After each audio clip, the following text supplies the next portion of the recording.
ఒక అత్తరు బుడ్డి కథ ఉంది. అది 4 సువార్తల్లో ఉన్న అత్యంత తక్కువ రాయబడిన సందర్భాలలో ఇది ఒక సందర్భం. అయితే నేను ఈ పూట మార్కు సువార్తను మాతృకంగా తీసుకుని కతిమ 3 సువార్తల్లో వాక్యాలను కూడా మనం చదువుకుందాం. మార్కు సువార్త 14వ అధ్యాయము 3 నుంచి 9 వచనాలు చూద్దాం.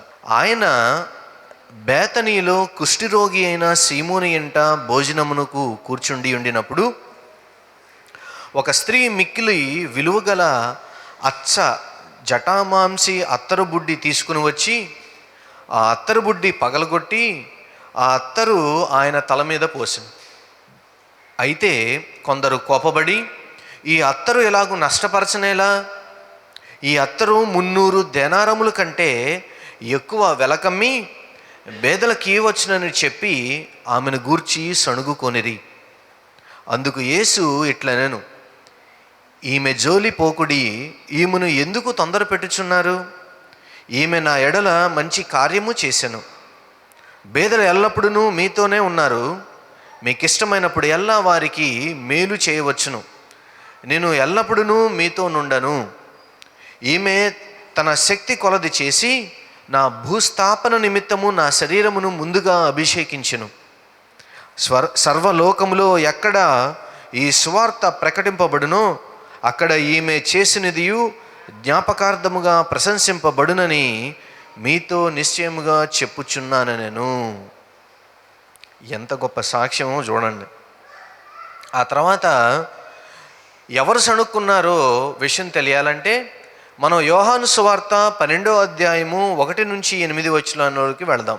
కాబట్టి యేసు తాను మృతుల్లో నుండి లేపిన లాజరు ఉన్న బేతనీయకు పస్కా పండుగకు 6 దినములు ముందుగా వచ్చెను. అక్కడ వారు ఆయనకు విందు చేసిరి. మార్తా ఉపచారము చేసెను. లాజరు ఆయనతో కూడా భోజనమునకు కూర్చున్న వారిలో ఒకడు. అప్పుడు మరియ మిక్కిలి విలువగల అచ్చ జటామాంసి అత్తరు 1 సేరున్నర ఎత్తు తీసుకొని యేసు పాదములకు పూసి తన తల వెంట్రుకలతో ఆయన పాదములు తుడిచెను. ఇల్లు ఆ అత్తర వాసనతో నిండెను. ఆయన శిష్యులలో ఒకడు, అనగా ఆయన అప్పగింపనై ఉన్న ఇస్కరియోతు యోధ, ఈ అత్తర ఎందుకు 300 దేనారములకు అమ్మి బేదలకు ఇయ్యలేదనెను. వాడిలాగు చెప్పినది బేదల మీద శ్రద్ధ కలిగి కాదు గాని వాడు దొంగయ్య ఉండి తన దగ్గర డబ్బు సంచి ఉండినందున అందులో వేయబడినది దొంగిలించుచూ వచ్చిన గనుక అలాగూ చెప్పెను. కాబట్టి యేసు, నన్ను పాతిపెట్టు దినమునకు ఆమెను దీన్ని నుంచుకొననీయుడి, బేదలు ఎల్లప్పుడూ మీతో కూడా ఉందురు గాని నేను ఎల్లప్పుడూ మీతో ఉండనని చెప్పాను. ఇక్కడ మనం చూస్తున్న సందర్భం ఏంటంటే, ఒక స్త్రీ వచ్చింది. మార్కు సువార్తలో మనం చూస్తాం, యోహాను సువార్తలో కూడా మనం చూస్తాం. అసలు ఏమీ చేయలే, మౌనంగా వచ్చింది, బుడ్డి పాల్గొట్టింది, ఆయన కాళ్ళ మీద పోసింది. యోహాను సువార్తలో ఇంకొంచెం డీటెయిల్స్ చూస్తూ ఉన్నాం. తన తల వెంట్రుకలతో ఆయన పాదాలు తుడిచింది, అంతే. అక్కడ ఉన్న వాళ్ళు కొంతమంది విమర్శించారు. విమర్శించిన వాళ్ళు యోధా ప్రముఖంగాని యోహాను సువార్తలో చూస్తున్నాం. అది చేసినందున ఆ రూమ్ అంతా సువాసన వెదజల్లిందన్న సంగతి కూడా మనం చూస్తూ ఉన్నాం. అసలు ఈరోజు ఈ పాఠంలోనికి వెళ్ళడానికి ముందు ఈ జటామాంసి అంటే ఏంటి, అసలు ఆ బుడ్డిలోకి అది ఎట్లా వచ్చింది, వ్యవహారాలు మనం చూద్దాం. జటామాంసి అనేది ఇలా ఉంటుంది, స్పైకనాడ్. ఇది అత్యంత ఖరీదైన వేరు. ఎక్కడ పెరుగుతుందో తెలుసా? మన దగ్గరే పెరిగేది ఇది. దాని పువ్వు ఇలా ఉంటుంది. భారతదేశంలో హిమాలయాలు దాని క్రింద ఉన్న రాష్ట్రాలలో ఇది పెరుగుతుంది. ఇంతకీ దీన్ని తయారు చేసేది పువ్వులో నుంచి కాదు, దీని వేరులో నుంచి దీన్ని తయారు చేస్తారు. ఈ వేరుని నానబెడితే అది సుగంధ ద్రవ్యం అవుతుంది. హిమాలయాల్లో దీన్ని తీసుకుని ఆయా ప్రాంతాల కింద ప్రయాణం చేసి చివరికి అక్కడికి వెళ్ళేపాటికి దీని ఖరీదు 300 దేనారాల కంటే ఎక్కువ. 300 దేనారాలు అంటే సుమారుగా ఎంతంటే, ఒక సామాన్యమైన కుటుంబము, ఒక మధ్యతరగతి కుటుంబం 1 సంవత్సరం బ్రతకగలిగినంత డబ్బు ఇజ్రాయెల్ దేశంలో ఆ రోజు. ఇది ఎందుకు ఇంత ఖరీదైంది ఈవిడ దగ్గరకు వచ్చిందంటే 2 సందర్భాలు ఉన్నాయి.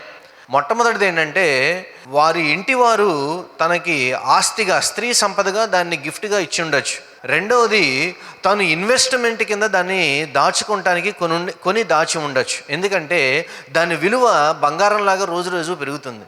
ఇంకొక విషయం ఏంటంటే, ఆవిడ బుడ్డి పగలగొట్టింది అన్నారు కదా, అసలు బుడ్డి పగలగొట్టడం ఎందుకు, మూత తీయచ్చుగా అని వస్తుంది చాలామందికి. ఆ బుడ్డి తయారు చేసేది ఇట్లాంటి దాంతో తయారు చేస్తారు.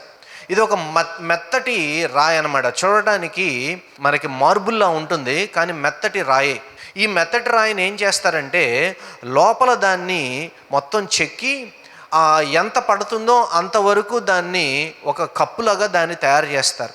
అయితే ఇది మీకు పైన మూత కనబడుతుంది, బెరడా పెట్టడానికి మూత కనబడుతుంది, కానీ నిజానికి ఈ విధంగా ఉంటుంది. అది దానిలో నుంచి ఉన్న లేపనాన్ని లేదు సుగంధ ద్రవ్యాన్ని బయటికి తీయాలి అంటే ఇలా చేత్తోనన్నా నలపాలి, లేదా ఇలా గోడకేసన్న ఇలా ఒత్తితే పైన ఉన్నది పగిలిపోతుంది. ఆ మూత పగలగొట్టిన తర్వాత మాత్రమే దానిలోది బయటకు వస్తుంది. లోపల కెమికల్ రియాక్షన్ జరిగి మరింత సువాసన వస్తుంది. అందుకని దీన్ని మెత్తటిగా ఉన్న ఇటువంటి దానిలో మాత్రమే పోస్తారు. ఆవిరైపోకుండా ఉండడానికి, సువాసన ఎక్కువ కాలం రావడానికి, ఆయిల్ అంతా ఏమాత్రం పాడవకుండా ఉండడానికి దీనిలో నిల్వ ఉంచేవాడు అనమాట. అది ఎన్ని సంవత్సరాలైనా అలాగే ఉంటుంది. ఇప్పుడు జరిగిన సందర్భం అది. ఇప్పుడు మీకు అన్ని విషయాలు తెలిసినాయి కదా. అది జటామాంసి ఎక్కడి నుంచి వచ్చింది, తర్వాత ఎందుకు బుడ్డి పగలగొట్టాల్సి వచ్చింది. మీరు బైబిల్ చదివినప్పుడు ఏ రోజన్నా అనుకున్నారా ఇంత వ్యవహారం వెనకాల ఉందని? వచ్చింది, కొట్టింది, పోసింది అన్నది ఉంది. నిజంగా మనం ఆలోచన ఏమంటే, ఏదైనా మన చేతిలో ఉండి పగలగొడితే ఏమవుతుంది? లోపల ఉందంతా పోవాలి కదా. పోయిందా? పోలేదు. ఎందుకు పోలేదు అంటే కేవలం పైన మాత్రమే పగలగొట్టి ఉన్నదంతా పోసేస్తారు మీద. అంటే దీని విలువ ఎక్కువ. అక్కడున్న విషయం చూద్దాం. ప్రభువారు ఎక్కడున్నాడు? అదేమన్నా ప్యాలెసా, ఏదైనా హోటలా, లేదు మంచి స్థితిమంతులు ఇల్లా, సైన్యాధిపతులు అలాంటి వాళ్ళు ఇల్లా? కాదు. కుష్టి వ్యాధిగ్రస్తుడిగా ఉన్న ఒక వ్యక్తి బేతనీలో ఉన్నప్పుడు అతను స్వస్థత పడిన వాని ఇంట్లోకి వెళ్ళాడు. కుష్టి వ్యాధిగ్రస్తుగా ఉన్నవాడు వీళ్ళు ఎక్కడ ఉంటారు? ఊరు చివర ఉంటారు. వీళ్ళకి ఏమైనా సంపాదన ఉంటుందా? ఉండదు. వీళ్ళు కుటుంబాలు దూరంగా ఉంటారు, పాలెనికి దూరంగా ఉంటారు, సిటీకి దూరంగా ఉంటారు, వాళ్ళు తింటాకు ఉండదు. మరి ఎప్పుడు స్వస్థపడ్డాడంటే ప్రభువారు స్వస్థపరచడం ద్వారానే స్వస్థత పడ్డాడు. అంటే ఇప్పుడు ఆయన దగ్గర ఏమీ లేవు. ఒక చిన్న ఇల్లు, ఒక చిన్న ప్రాంతం.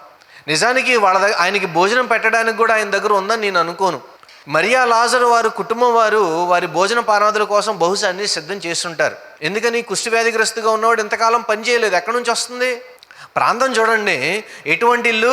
ఒక కుష్టి వ్యాధిగ్రస్తుడి నుంచి స్వస్థత పొందినవని ఇల్లు. ఎంత తక్కువ ఉంటాయి? అంత తక్కువ ఉంటాయి. అన్నీ ఎవరో ఒకరు చేర్చినవి. ఆయన చక్కగా భోజనం దగ్గరికి కూర్చున్నప్పుడు ఈ సందర్భం ఏంటంటే, ఆయన సిలువకు దగ్గరికి వెళ్ళే సందర్భం.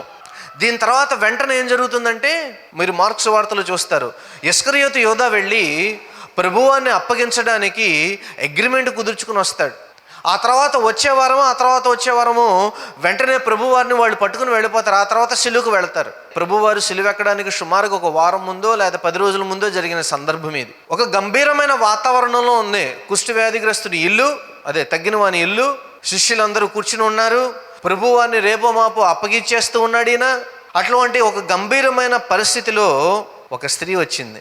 ఈ అమ్మాయి ఎవరు మొప్పు కోసం ఎదురు చూడలా, ఎవరు దండలేయాలని చప్పట్లు కొట్టాలని ఎదురు చూడలా, కానీ తను చేయవలసింది చేయాలనుకుంది మాత్రం చేయడానికి మాత్రం వచ్చింది. మీరు ఈ వాక్యం చదవండి. అసలు ఆ స్త్రీ ఒక్క మాట కూడా మాట్లాడదు.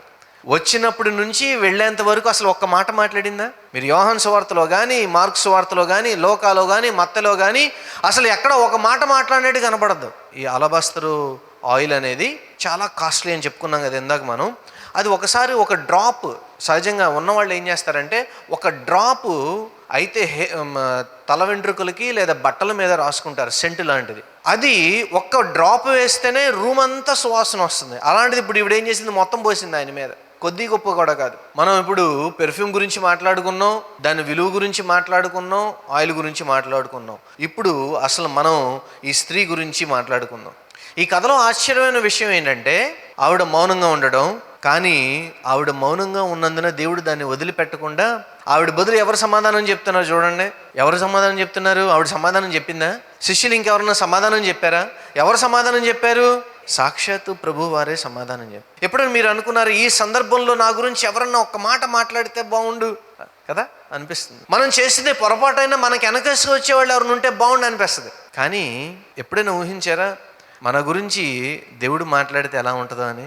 ఈరోజు నేను మీకు విషయం చెప్తా. అదేంటంటే మనం చేసిన పొరపాట్లు కానీ, లేదు మనం చేసిన పొరపాట్ల వల్ల మనం నష్టపోయినవి కానీ, మన నిర్ణయాలు కానీ, లేదు మనం కోల్పోయినవి కానీ, పొందుకోలేకపోయినవి కానీ, ఎప్పుడైనా మిమ్మల్ని మీరు మార్చుకున్న తర్వాత, మీ తప్పు తెలుసుకొని దేవుని సన్నిధిలో క్షమాపణ పొందుకున్న తర్వాత, అవి మిమ్మల్ని మరలా మిమ్మల్ని వేధిస్తుంటే జ్ఞాపకం పెట్టుకోండి, వాటితో దేవుడు మాట్లాడతాడు. మీరు మరీ గిల్టీగా ఫీల్ అవ్వాల్సిన అవసరం లేదు. జరిగిందేదో జరిగింది, వదిలిపెట్టి దేవుని సన్నిధిలో ఒప్పుకున్నాం, దాన్ని వదిలిపెట్టి ముందుకు వెళ్ళిపోవాలి. ఇప్పుడు మనమేం యాంటిసిపేట్ చేయాలంటే, దేవుడు మన కొరకు మన సందర్భాల విషయంలో, మన పొరపాట్ల విషయంలో, మన నిర్ణయాల విషయంలో సాతానుతోనైనా కానీ, మరి ఏ విధమైన మనిషితోనే కానీ దేవుడు మాట్లాడగలిగిన సమర్థుడు. ఎప్పుడైనా అనుకున్నారా దేవుడు మీ కొరకు వ్యాజ్యం ఆడతాడని, దేవుడు మీ కొరకు యుద్ధం చేస్తాడని, దేవుడు మీ కొరకు మనుషులతో మాట్లాడతాడని, పరిస్థితులను చక్కబెట్టగలిగిన సమర్థుడని మీరు అనుకున్నారా? ఇప్పుడు అనుకోండి. ఒకవేళ అనుకోకపోతే, if you are not thinking about God in those lines, now you have to start thinking about him about those lines. మీరు మాట్లాడలేని స్థానంలో ఉన్నప్పుడు, మిమ్మల్ని మీరు వివరించుకోలేని పరిస్థితిలో ఉన్నప్పుడు, మీ కుటుంబానికి మీ మాట మరి పడనప్పుడు, లేదు ఇంకొకరి దగ్గర, మీ స్నేహితుల దగ్గర, బయట ఆఫీసులో మిమ్మల్ని గూర్చి మీరు చెప్పుకోవాల్సిన సందర్భము, మీరు చెప్పుకోలేని సందర్భం వచ్చినప్పుడు, you just believe in your lords so that he could speak to them. మనం మాట్లాడక్కర్లా. శిష్యులు మాట్లాడి ఏం చేశారు? లెక్కలు వేశారు. యోధా ప్రత్యేకంగా లెక్కేశాడు. 300 దేనారాలు వస్తాయంట. టక ఏళ్ళ మీద లెక్కేసి ఉంటాడు. ఓ ఇది ఎంత ఉంది, ఇది ఎంత కాస్ట్లో అవుతుంది, ఈయన డబ్బులు వస్తాయి, మార్కెట్లో దీని విలువ ఎంతని. మంచి బిజినెస్ మ్యానే, ఏమాత్రం సందేహం లేదు. ఈయన గారు ఎవరంట? దొంగ. ఈ అత్తరు ఇలా ఎందుకు వేస్ట్ చేయాలి? చాలామంది అడుగుతూ ఉంటారు, దీనికి ఎందుకు అలా ఖర్చు పెడతారు, దానికి ఎందుకు అలా ఖర్చు పెడతారు? వాళ్ళకి మనం ఏదో చేయాలని, లేదా ఇంకొకరికి సంపాదించాలని, ఇంకొకరికి సహాయం చేయాలని అన్నదానికంటే, ఎదుటి వాళ్ళని ఎప్పుడు ఏదో ఒక మాట అలాలని విమర్శించాలని అంటారు. ఎప్పుడు చూసారా మీరు? 2 సందర్భాలు ఉన్నాయి దీంట్లో. 2 విషయాలను, కొంతమంది మరీ అతిగా ఖర్చు పెడతారు, అది తప్పే. కొంతమంది అసలు ఖర్చు పెట్టరు, అది తప్పే. 2 ఎక్స్ట్రీమ్స్. అలా ఉండద్దు. ఏది ఎక్కడ ఎంత ఖర్చు పెట్టుకోవాలో అంత ఖర్చు పెట్టాలి, ఏది ఎంత సమంజసం అంత మాట్లాడాలి, ఏది ఎంత సమంజసం అంత నిర్ణయించుకోవాలి. దాంట్లో ఏమాత్రం సందేహం లేదు. కానీ ఇక్కడ ప్రభు వారు ఏమన్నాడంటే, నీకెందుకయ్యా, బేదలు ఎప్పుడు మీతోనే ఉన్నారుగా. ఇది ద్వితీయోపదేశ కాండంలో చూడండి. మార్కు సువార్తలో ఉన్న ఈ సందర్భం ఎక్కడుందనుకుంటున్నారు? ఆయన విచిత్రం ఏంటంటే, ప్రభువారు కూడా వాక్యములో నుంచి సమాధానం చెప్పారండి. బేదలు ఎల్లప్పుడూ మీతో ఉన్నారు కదా అంటాడు కదా. ద్వితీయోపదేశ కాండము 15వ అధ్యాయము 11వ వచనం. బేదలు దేశంలో ఉండక మానరు, అందుచేత నేను నీ దేశంలోనున్న నీ సహోదరులకు, దీనులకును బేదలకును అవశ్యముగా నీ చెయ్యి చాపవలనని నీకు ఆజ్ఞాపించుచున్నాను. ఇప్పుడే కొత్తగా బేదలు గుర్తొచ్చారా నీకు? ప్రభువారు వాక్యమే సెలవిస్తుంది, బేదలు ఎప్పుడూ ఉంటానే ఉన్నారు, కానీ నీకు ఇప్పుడే గుర్తొచ్చారు. కారణం ఏంటంటే, నువ్వు బేదల గురించి కాదు వరి అయ్యేది, నువ్వు విమర్శించేది వాళ్ళ గురించి కాదు. నీకు చేతికి డబ్బులు రాలేదని ఇది గొడవ కాదు, వారి ఆత్మీయ వైఫల్యం. యోధా అన్న మాటలకు శిష్యులు ఎవరో ఒకళ్ళు తిరిగి మాట్లాడితే బాగుండేది, కానీ ఎవరో మాట్లాడారేమో నాకు తెలీదు, కానీ ఇక్కడ ఎవరో రాయలా. యోహాను కూడా ప్రస్తావించలా, మత్తయి ప్రస్తావించలా, లోక ప్రస్తావించలా, మార్కు కూడా ప్రస్తావించలా. శిష్యులు మాట్లాడినట్లుగా, అబ్బాయి ఏంటి యోధా అట్లా అంటావు, ప్రభువారు అందరికంటే ప్రాముఖ్యం కదా అని ఆయన మాట్లాడారు, ఎవరు మాట్లాడలా. ఇది ఆత్మీయ వైఫల్యం. ఎందుకంటే ప్రభువారు చేయగలిగిన కార్యము, చేస్తూ ఉన్న కార్యము, చేయబోతున్న కార్యము ఒక స్త్రీకి అర్థమైనట్లుగా, తనతో పాటు తిరిగిన 3.5 సంవత్సరాలు ఉన్న వారి, ఆయనతో కలిసి భోంచేసి తిరిగిన ఆయన వెంట ఉన్న శిష్యులకి ఇంకా అర్థం కాలేదని ఆయన ఆవేదన ఐ కెన్ అండర్స్టాండ్. వారు ఉపయోగం గురించి ఆలోచించారు కానీ దేవుని సన్నిధి గురించి మాత్రం మర్చిపోయారు. యోధాకు పేదల మీద ప్రేమ కంటే డబ్బు మీదే ప్రేమ ఎక్కువ. ప్రభువారు గుడ్డితనాన్ని సున్నితంగా హెచ్చరించారు. ఏమని? ఈమె నా యందు ఒక మంచి కార్యము చేస్తుంది అని. మీరు ఎప్పుడన్నా ఆయన యందు ఒక మంచి కార్యం అంటే చేశారా? ఏమండి, భలే బిరుదిచ్చాడండి ప్రభువారు. ఈమె నా యందు ఒక మంచి కార్యము చేసింది. మీకు విషయం చెప్తాను నేను. మీరు చేసినా చేయకపోయినా ప్రభువారు పరిచర్య ఎవరో ఒకళ్ళు చేయక మానరు. కానీ మీరు ఎంత చేస్తున్నారన్నదే ప్రశ్న. ఆ మంచి కార్యము మీరు చేయరా? ఒక మంచి కార్యము మీరు ప్రభువు కొరకు చేశారా? చేస్తే ఏం చేశారు? ఎంతవరకు చేశారు? ఒకసారి ఆలోచన చేయండి. ఈవిడ గారు ప్రభువు వారికి చేసిన గొప్ప కార్యం ఏంటంటే, ఒక అత్తరు తీసుకొచ్చి ఆయన కాళ్ళ మీద పోసింది. అది కార్యమా? ఏమండి, అది కార్యమా? కానీ ప్రభువారి తను ఏమన్నాడంటే, ఈవిడ నన్ను సమాధికి సిద్ధం చేస్తానన్నాడు. నా బరియలకి she's preparing me for my burial. Wow, చాలా సందర్భాలలో మనం చేసే చిన్న చిన్న వాటిని ఇది దేవునికి మనం చేసే పరిచర్య అని మనం అనుకోం. కానీ మీరు చిన్నది చేయండి, దేవుని విషయంలో ఉపయోగకరమైనది చేయండి. ఇంగ్లీష్లో ఉంది, she's doing one beautiful thing for me అని ఉంటుంది. ఏం చేస్తాడు? ఒక అందమైన పని చేసిందండి. అది ఉపయోగకరమైనది కాదు, పొదుపు కాదు, కానీ ఒక అందమైన పని. ఉపయోగకరం అంటే 10 మందికి ఉపయోగపడేది, పొదుపు చేయడం అంటే పేదల గురించి మాట్లాడుతున్నాడు. కానీ ప్రభువారు అన్నాడు దాని రెండింటి గురించి రెండు ప్రాముఖ్యమే, కానీ ఈ సందర్భంలో అత్యంత ప్రాముఖ్యమైనది ఏంటంటే తెలుసా? అందమైన పని. 4వది ప్రాముఖ్యమైనది ప్రవచనాత్మక చర్య అన్నమాట. ఇతరులు చూడలేనిది ఆమె చూసింది. మీ ప్రభువులో మీరేం చూడగలుగుతూ ఉన్నారు? ఆవిడ భూస్థాపన నిమిత్తము, నా భూస్థాపన నిమిత్తము ఈమె నా శరీరమును ముందుగానే అభిషేకించిందని చెప్పుకున్నాడు ఆయన. యూదుల ఆచారం ప్రకారం మనందరికీ తెలుసు, చనిపోయిన తర్వాత కానీ భూస్థాపన కార్యక్రమం మొదలు పెట్టం కదా. కానీ ప్రభువారు అన్నాడు నేను బ్రతికుండగానే చేస్తున్నాను. She understood what I'm going to do. నేను చేయబోయే కార్యక్రమం ఏంటో తనకు అర్థమైంది. ఎందుకంటే ఇతరులు నమ్మడానికి ఇష్టపడిన సత్యాన్ని ఆవిడ నమ్మింది. She accepted it. ఎవరన్నా మీ దగ్గరకు వచ్చి మీరు రేపు చనిపోతారు, వచ్చే వారం చనిపోతారు కాబట్టి మీకు లేపనం పోస్తానంటే ఎలా ఉంటుంది చెప్పండి? ఎంత ఆక్వర్డ్గా ఉంటుంది. కానీ ప్రభువారు మాత్రం దాన్ని అందమైంది అంటున్నాడండి బాబు. మనుషులకు అర్థము కానిది పరిశుద్ధాత్ముడు మన ద్వారా చేయిస్తాడండి ఒక్కోసారి. ఇక్కడ ఏమంటే ప్రభువారు చివరి రోజులకు వచ్చినప్పుడు శిష్యులేమో ఎవరు గొప్ప, ఎవరు కుడి చేతి పక్కన కూర్చోవాలి, ఎవరు ఎడమ చేతి పక్కన కూర్చోవాలి, నీ రాజ్యం ముందు వచ్చినప్పుడు ఇద్దరు యాకోబు యోహాను తల్లి వచ్చిద్ది, మా పిల్లలిద్దరిని ఒకళ్ళ ఎడ పక్కన ఒక కుడిపైకి వేసుకోమని అడిగిద్ది. ఏమండి ఇదేమన్నా బస్సు ప్రయాణమా? ఇదేమన్నా కారులో సీటా? ప్రభువారు అంటాడు అమ్మ నువ్వేం అడుగుతున్నావో నీకు తెలీదు. ఈ ఎడపక్కన కుడి పక్కన ఎవరున్నారు? ఇప్పుడు దొంగలు ఉన్నారు సిలువలో. కానీ ఈవిడే అడుగుతున్నా నా పిల్లలు కావాలని కూర్చోబెట్టమని అడుగుతుంది. ఈవిడ ఉద్దేశం వేరు, ప్రభువారి ఉద్దేశం వేరు. ఒక్కోసారి మీ ప్రార్థనలు మీరేం చేస్తారో మీకే తెలియదు కదా. నిజం చెప్పాలంటే ప్రభు నాకు ఇచ్చే ఇచ్చే ఇచ్చే ఇచ్చే అంత ఇచ్చే ఎంత ఇచ్చే. మనం చేసే ప్రార్థనలో మనం అడిగే వాడికి నిజంగా ఒక్కోసారి దేవుడి గారి పైనుంచి పక్కపక్క నవ్వుకుంటాడేమో నా వ్యక్తిగత అభిప్రాయం. ఇతరులు నమ్మంది తను నమ్మింది. ఇతరులేమో స్థలాల గురించి లేకపోతే వాళ్ళకు కావాల్సిన ప్లేసుల గురించి, పేరు కోసము, ప్రఖ్యాత కోసము, ప్రభువారికి కుడి పార్శ్వమని ఎవరు కూర్చోవాలని గొడవలో వాళ్ళుంటే ఈవిడ మాత్రం ప్రభువారిని సిద్ధం చేయడానికి ముందుకు వచ్చింది. స్పర్జన్ గారు అన్న ఒక మాట చెప్తాను, ఇతరుల కంటే ముందుగానే సిలువను చూడగలిగిన విశ్వాసము, క్రీస్తు హృదయాన్ని అర్థం చేసుకున్న విశ్వాసము ఈ తల్లిగారికి ఉంది.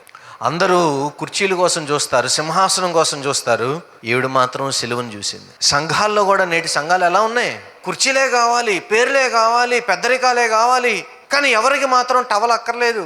సేవా దృక్పథం ఎవరికి లేదు. మనం ఎంతమంది సేవ చేద్దాం, మనం ఎంతమంది ప్రార్థన చేద్దాం, ఎవరికి ఏ విధంగా సహాయపడదాం, బయటికి వెళ్ళి విధవరాంటికి ఏం చేద్దాం, లేదు సంఘం ఎదగడానికి ఇవి లేవు. ఇతరులు కుర్చీల కోసం కొట్టుకుంటుంటే ఈవిడ ప్రభువారు చేయబోయే పరిచర్యను చూసింది. అలాగే ఇతరుల కంటే ముందుగానే సిలువను చూడగలిగిన కళ్ళు, ఆత్మీయ నేత్రాలు ఆ తల్లికి ఉన్నాయి. ఈ కథ స్త్రీతో ముగిసిపోలా. ప్రభువారు ఏమన్నాడంటే నా సిలువ మరణమును గూర్చి ప్రకటింపబడిన ప్రతిసారి ఈవిడని జ్ఞాపకం చేసుకుంటారు. అది what a blessing it is అండి. 300 దేనారాలు ఇచ్చేసి ఆవిడ జీవితకాలం సరిపడా కావాల్సిన పేరు సంపాదించిందండి. 1 సంవత్సరానికి సరిపడిన ఒక మధ్యతరగతి కుటుంబం ఖర్చు ఆవిడ ఇచ్చేసింది. తనకున్న దానికి she brought the best from her house. ఎన్ని సంవత్సరాల దాని నుంచి దాచుకుందో నాకు తెలీదు, ఎంతకాలం నుంచి దాన్ని ఒక ఆస్తిగా కాపాడుకుందో తెలీదు. తన ఆస్తిగా కాపాడుకున్న దాన్ని, తన సంపాదనను, తర్వాత తన జీవితాన్ని మొత్తం తీసుకొచ్చి ఏం చేసింది? ప్రభు పాదాల మీద పోసింది. God looks for the best. మీ హృదయమును ఇచ్చినప్పుడు దట్ ఈస్ ద బెస్ట్. మీ లైఫ్ని ఇచ్చినప్పుడు అది బెస్ట్. మీ సమయాన్ని ఇచ్చినప్పుడు గివ్ ద బెస్ట్. కొంతమంది అంటారు ఉదయం లేసి ప్రార్థన చేయండి అని. ఎందుకంటారు తెలుసా? ఎందుకంటారు? Because it is the best time to pray. Best time to pray to God and seek the Lord, right? So బెస్ట్ని దేవునికి ఇవ్వడం మనం చూసినట్లయితే అదే మన జీవితాలకు కావాల్సినంత గొప్పతనాన్ని తీసుకుని వస్తుందని ఏ మాత్రం సందేహం లేదు. యెషయా అంటాడు అతనిని నలగొట్టుటకు యెహోవాకు ఇష్టమాయను. విషయం చెప్తాను చూడండి. శ్రమలు అనేవి నిజమైన శిష్యరికానికి గుర్తు. మీరు ప్రభువును వెంబడిస్తున్నారు అనడానికి ప్రాముఖ్యమైన గుర్తు ఏంటో చెప్పండి?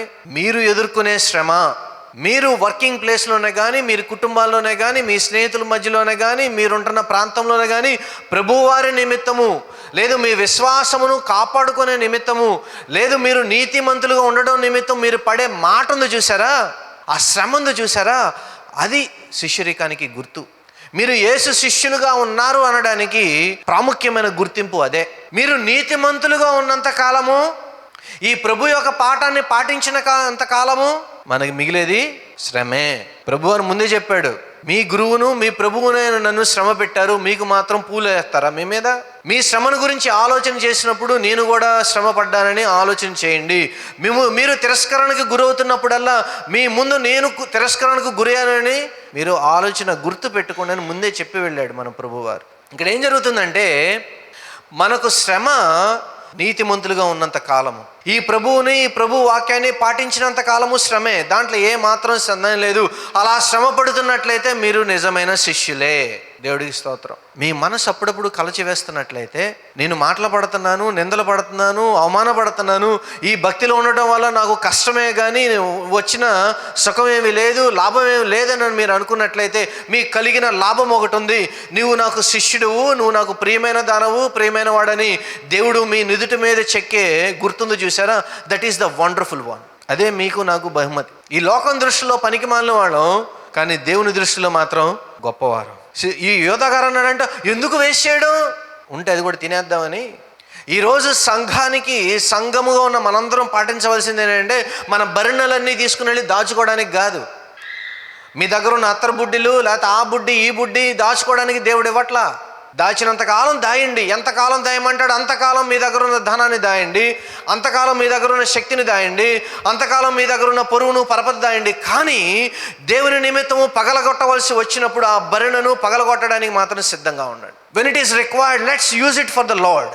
విశ్వాసాన్ని దాచుకోవాలి, దాచుకుందాం. సుఖాన్ని కాపాడుకుంటున్నాం, మంచిది, సంతోషం.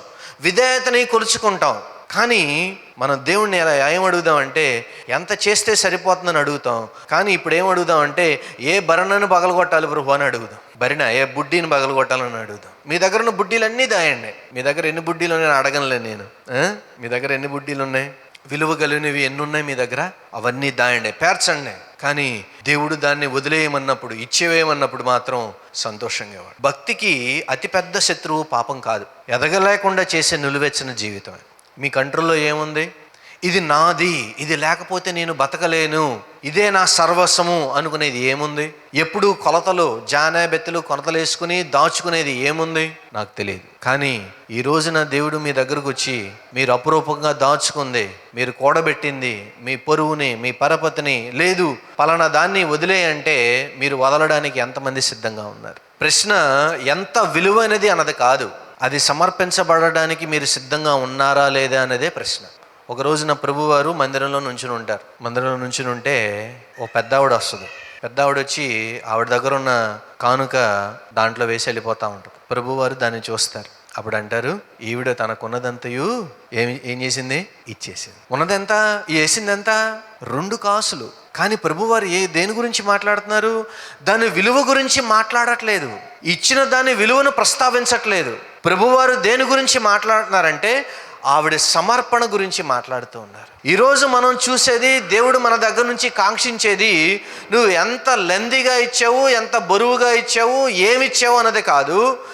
నువ్వు సమర్పించేది ఎంత విలువైనది అన్నదానికంటే, నువ్వు ఎలా సమర్పిస్తున్నావు, ఏ హృదయంతో సమర్పిస్తున్నావు, దానికి నువ్వు సిద్ధంగా ఉన్నావా లేదా అనేదే దేవుడు ప్రాముఖ్యంగా చూసేదై ఉంది.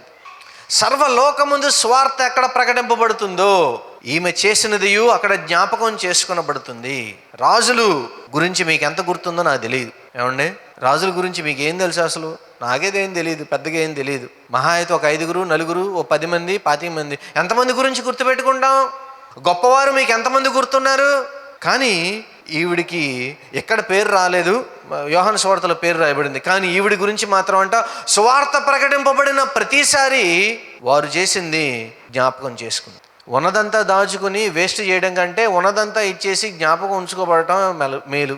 ఏది కావాలంటే రెండోదే మంచిది అనిపిస్తుంది నాకు. ఏమంటారు మీరు? ఉన్నదంతా దాచుకుని మర్చిపోవడం కంటే, మరుపులోకి పోవడం కంటే, రాజులు తమకున్నదంతా దాచుకున్నారు కానీ మరుపుకు పోయారు. కానీ ఉన్నదంతా ఇచ్చేసింది ఈ స్త్రీ గారు. కానీ జీవితాంతం ఈ ప్రపంచం, ఈ భూలోకం ఉన్నంత కాలం, మరలా దేవుడు తన రాజ్యముతో వచ్చినంత కాలము ఈ స్త్రీని జ్ఞాపకం చేసుకుంటూనే ఉంటాం. ముగింపులో సంగమా, సువార్త అనేది జాగ్రత్తగా మూత తెరవడం వల్ల వ్యాపించదు. ఆవిడెప్పుడైతే బరిణను పగలగొట్టిందో, ఆ అత్తరు బుడ్డిని పగలగొట్టిందో, అక్కడ ఏమైంది? సువాసన వ్యాపింపజేసింది. ఒకసారి ఆలోచన చేయండి. ఇప్పుడు ఆ రూమ్లో భోజనానికి వచ్చిన వాళ్ళందరూ బయటికి వెళ్ళారు, మార్కెట్ ప్లేస్లో నడుస్తున్నారు. ఎంత సువాసన వచ్చిందో కదా. ఎందుకని? రాసిందే ప్రభువారి మీద మాత్రమే, కానీ అంటుకుంది మాత్రం అందరికీ అంటుకుంటుంది. సువాసనకు ఉన్న లక్షణం అంతే కదా. సువాసనకు ఉన్న లక్షణం ఏంటి? ప్రభువారితో భోజనంతో కూర్చున్నారు అక్కడ వాళ్ళు, వెంటనే లేచి వెళ్ళిపోలా. ఆ తర్వాత భోజనం కార్యక్రమం జరిగింది. ప్రభువారి మీద పోయబడిన సువాసన మాత్రం అందరి దగ్గరికి వెళ్ళింది. ఈవిడ మాత్రం రూమ్లో మాత్రం కుష్ఠవ్యాధిగ్రస్తుడి ఇల్లు మాత్రం మంచి గొబాళింపుకు వచ్చింది అనమాట. అక్కడ 2 లాభాలు ఉన్నాయి చూడండి. ఇప్పుడు కుష్ఠవ్యాధిగ్రస్తుడు అని ఇప్పుడు ఎవరో తృణీకరించనక్కర్లా. సువాసన వెదజల్లింది ఆ ఇల్లు. ఎన్ని రోజులు ఉందో నాకు తెలియదు, కానీ నాకు తెలిసినంత వరకు తక్కువలో తక్కువ 30 రోజులు ఉంటుంది. ఆ స్ట్రాంగ్నెస్ అట్లాంటిది అనమాట. అది 30 రోజులు. 4 రోజుల పాటు అటు నుంచి వెళ్ళే వాళ్ళందరూ చక్కగా సువాసన చూశారు. ప్రభువారి మరి బరియలకి కావాల్సిన, ఆయన భూస్థాపితానికి కావాల్సిన సిద్ధపాటు జరిగింది.